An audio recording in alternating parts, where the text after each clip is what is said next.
Clarence Day's perpetually cheery demeanor earned him the nickname, Happy, which was later shortened to Hap. Day was born in Owen Sound, Ontario, and he played his minor hockey there. He routinely walked 5 miles, carrying his equipment, to games in the closest big town, Port McNicoll, and later in life he maintained his penchant for walking. During his teens he ended up in Hamilton, where he played senior hockey with the Tigers.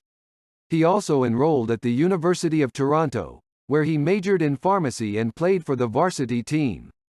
By this time he was considered one of the finest amateurs in the country and one of the best skaters outside the NHL. On December 10, 1924, Day made his NHL debut as a left wing, and his linemates were none other than future Hall of Famers Jack Adams and Babe Dye. After his rookie year, he shifted to defense, where he spent the rest of his career. During his playing days, Day also ran a drugstore in Maple Leaf Gardens. Eventually he gave up this business and Dick Dowling's Grill took its place. Day sustained numerous minor injuries during his career, but the most serious was a torn Achilles heel he suffered on February 2, 1928, when another player stepped on the back of his leg. He tried to return to action, but the injury triggered an onslaught of further maladies that cost him the rest of the season. Over time the heel recovered fully and he'd miss very few games over the next decade. Day was a born leader, and when the Leafs' captaincy became available, there was no doubt as to who would lead the team. He was team captain from 1926 until 1936. Starting in 1931, he was paired on defense with King Clancy. Together they formed one of the best twosomes in the league. In the spring of 1932, the Leafs christened their new home, Maple Leaf Gardens, with the team's first Stanley Cup championship under Conn Smythe's management, and Day scored a key goal. In a 2-game, total goals semifinal against the Montreal Maroons, the teams tied the first leg 1-1.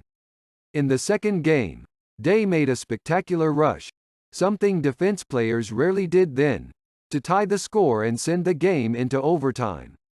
Bob Gracie got the winner for the Leafs and they moved on to the finals against the New York Rangers.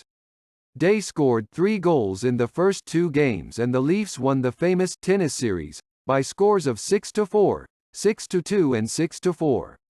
Day played his final season with the New York Americans in 1937-38, then acted as a referee for 2 years while coaching in the Toronto area.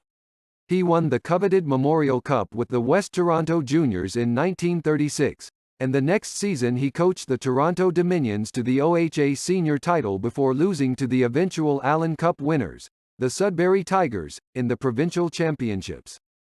Fortune smiled on Day in 1940 when Leafs coach Dick Irvin packed up and moved to Montreal to coach the Canadiens. Leafs owner Conn Smythe immediately hired Day as Irvin's replacement, and over the next 10 years he was the most successful coach in the NHL. In his first year the Leafs made it to the semifinals before losing to Boston in 7 games. But in 1942 he coached the team to the greatest Stanley Cup comeback of all time. The Leafs lost the first 3 games of the finals to Detroit but stormed back to win 4 in a row and claim the Stanley Cup.